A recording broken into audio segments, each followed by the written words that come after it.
বিনা পয়সায় 36,000 অসহায় রোগীর চিকিৎসা করেছেন ডক্টর রমন কিশোর। নিজেকে শুধু গ্রামের ডাক্তার বলতে পছন্দ করতেন।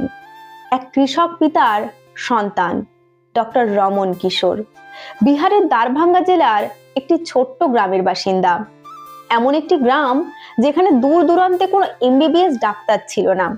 তাই তিনি ছোটবেলাতেই ঠিক করেছিলেন যে বড় হয়ে ডাক্তার হবেন। লোকে জিজ্ঞাসা করতেন, কাউকে ডাক্তার হতে দেখেছো? তোমার কাছে এত টাকা আছে। কিন্তু সে নিজেই তার জায়গায় অটল ছিল।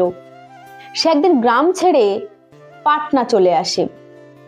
তিনি নিজের পড়াশোনার খরচ চালাতে ছোটদের টিউশনি পড়াতে শুরু করে। আর্থিক সমস্যার মধ্যেও নিটের প্রস্তুতি চালিয়ে গেলেন এবং গয়া মেডিকেল কলেজে ভর্তি হওয়ার সুযোগ পেলেন। ডাক্তার হওয়ার আগে চিকিৎসার অভাবেই তার মায়ের মৃত্যু হয়। তখনই ডক্টর রমন দৃঢ় সিদ্ধান্ত নেন যে নিজের পড়াশোনার ব্যবহার শুধু গরিব ও অসহায় মানুষের জন্যই করবেন। এইমস পাটনাতে কাজ করার সময় ছুটির দিনে গ্রামে গ্রামে গিয়ে গরিব অসহায় মানুষের চিকিৎসা করতে লাগলেন। তিনি বেতনের প্রায় 70 থেকে 80% এই গরিব অসহায় মানুষের কাজে ব্যয় করতেন। পণ করেছেন যে তিনি কখনোই প্রাইভেট ক্লিনিক খুলবেন না।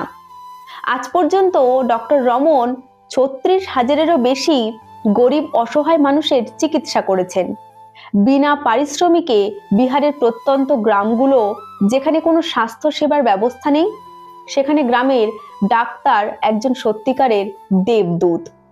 তিনি মনে করেন, যদি একজনকেও বাঁচাতে পারি তবে সেটাই হবে আমার মায়ের প্রতি সত্যিকারের শ্রদ্ধাঞ্জলি। তার এই অপূর্ব চিন্তার জন্য তিনি সত্যিকারের স্যালুট পাওয়ার যোগ্য। এই রকম ভিডিও আরো দেখতে হলে আমাদের চ্যানেলটি সাবস্ক্রাইব করুন। দেখা হবে পরের একটি ভিডিওতে। ততক্ষণ ভালো থাকুন, সুস্থ থাকুন, সাবধানে থাকুন। ধন্যবাদ।